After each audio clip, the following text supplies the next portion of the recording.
What's up guys, today I explain you 5 things Squid Game Season 1 did better than Season 2. And don't forget to like this video, subscribe this channel. Now have fun with the video. Back when Squid Game came out in 2021, it immediately gained notoriety and went viral because its premise was unique and shocking. Regular citizens dealing with financial hardships participating in a twisted game where they are brutally killed if they fail. It was a ruthless critique of capitalism and a brilliant new take on the battle royale genre that kept viewers hooked and intrigued for 9 whole episodes.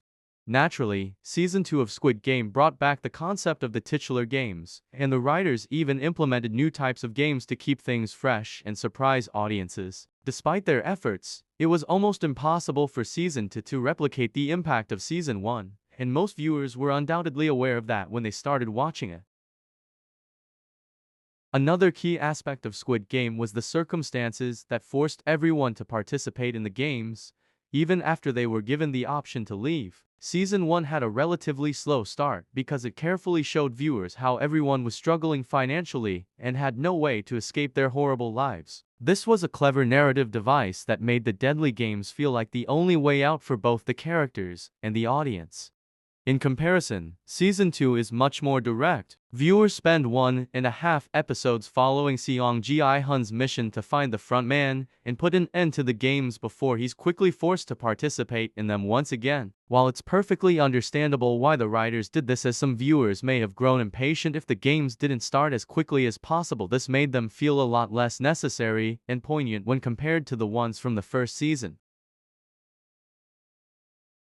One of the biggest concerns about Squid Game's second season was its cast of characters because, aside from Seong Ji-hun, every single other important character was dead due to the deadly nature of the games. However, and much to everybody's surprise, Season 2 did the impossible and managed to introduce yet another cast of memorable and likable characters, including Thanos, Park Young-sik, Jung Ji-ya, Cho Hyun-ju, Lee Myung-ji, and more.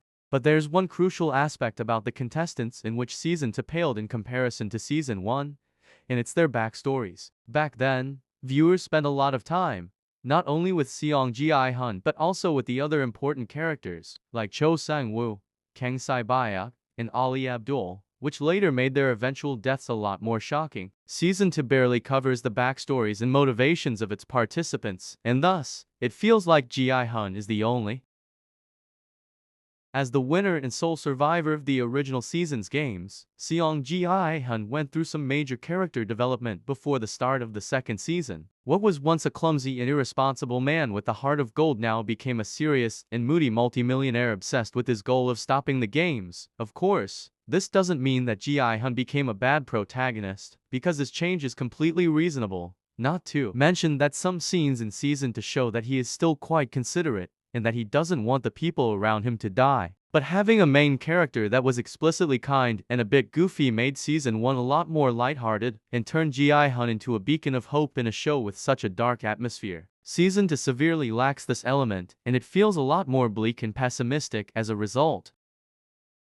One of the most notorious aspects of Squid Game's first season was the subplot surrounding Hwang Jun-ho, a detective who goes undercover to infiltrate the games and find his missing brother, only to discover that he was the front man all along. This part of the show was admittedly a lot less engaging than the actual games and its participants, but it worked well with the narrative because it showed viewers how the games worked in the background and who was responsible for them.